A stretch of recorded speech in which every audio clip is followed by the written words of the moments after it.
Hey guys, welcome back. So this lesson we will address how we raise good kids.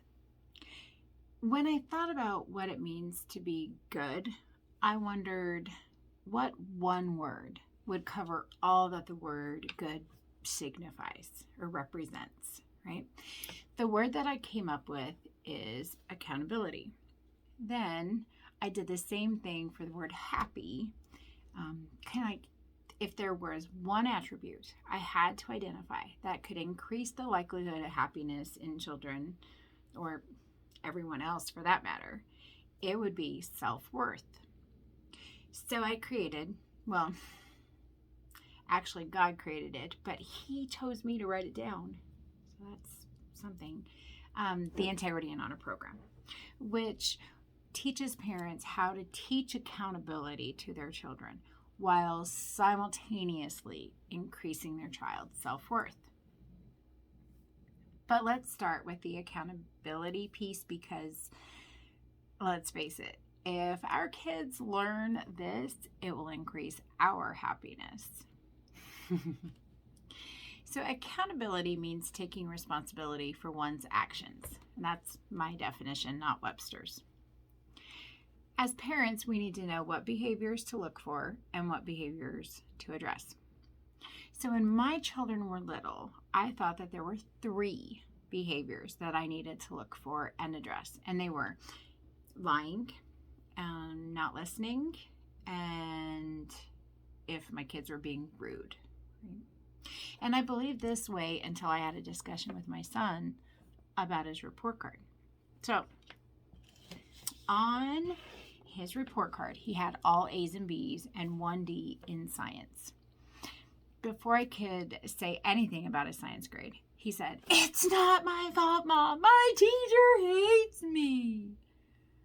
I quickly checked his statement against my 3 parenting no behaviors, right? He may be telling the truth. Sometimes I don't even like him that much. I'm just kidding. I'm totally kidding. But there are going to be adults and maybe even teachers who do not like our children. Okay, so not lying.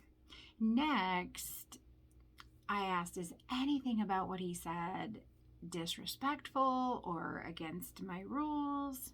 No and no. But there was something there that needed to be corrected. So I said, if that explains why you got the D, does your other teachers liking you explain your A's and B's?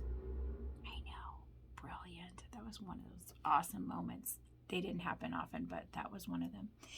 To which my son very dramatically replied, "Of course not, Mom. You think that? You really think that? I studied and did all the homework and I worked my butt off in those classes." So are you saying you didn't study, do your homework, or work hard in science, son? Gotcha. This was one of those moments parents live for, because he mumbled, "I guess I could have tried a little harder in science." And that is how the mask of blaming others, his teacher, for his grade, and the mask of responsibility were created. He didn't study or get his homework done. Irresponsible. So now I had 5 behaviors to keep an eye out for. Tell me, how many bad behaviors do you look for as a parent? If it's more than 5, you're already doing better with parenting than I did 20 years ago. Okay, are you ready for this? There are 42 behaviors we as parents need to address. Yep, 42. Okay, are you ready? In alphabetical order. They are senior mask names: mask of aggression, assuming, betrayal, blaming others, cruelty, denial, dependency, disobedience, entitlement, exaggeration, gossiping, guilt and regret, hopelessness, sadness, hypocrite, ignorance, innocence/lying, impulsivity, irresponsibility, isolation, judging others, justification, laziness, letting others determine self-worth, manipulation, minimization, negativity, nosiness, obstinacy, fancy word for stubborn, peer pressure, pessimism, pointing to favorites, provoking others, see a lot of that with siblings, pride and conceit, pulling others into the situation, revenge, rudeness, disrespect, secrecy, self-consciousness, splitting, ungrateful, and victimization. So those are the 42 senior mask names. And the senior mask names are designed for older kids, and then each one had a junior mask name. But what ended up happening is my clients, they use both. So none of my teenage clients exclusively used the senior mask names, and none of my younger ones exclusively used the junior mask names. It became a mishmash. Hey, but they could call it the Maska Uba Booga for all I care, as long as they know that it represents a behavior they shouldn't do, right? Okay, so if you want the list of junior mask names for each of the senior names I just gave you, you can find them under the resource tab on the website, which is personofhonor.com. Okay, so just to give you an idea, okay, of the senior mask of aggression. This is a painting I did. So it has a junior mask name of quick to fight and looks like this.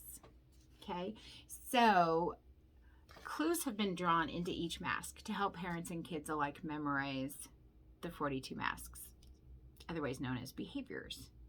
So the clue in this one is boxing gloves for eyes, right? And then, so it's when do you use boxing gloves? When you're boxing, or what's another name for boxing? Fighting.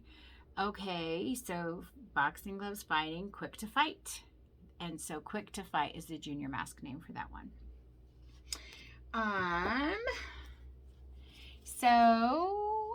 Where am I? Sorry. I hate the editor program thing, and it just makes me crazy, so I just keep going. So as I said, clues have been drawn into each mask to help parents. And I have them on the website in a PowerPoint presentation or as flashcards. And this is what I'm talking about, flashcards. So it has the picture of the mask and the name of it on the back. So this is a mask of ungratefulness. So it's a gate that is undone, full of vines. Ungateful sounds like ungrateful. So it makes memorizing them really easy, which is the goal and the homework, your homework, for phase 1 of the masks. There are 3 phases of them, but I'm jumping ahead again. So I'm often asked, why masks?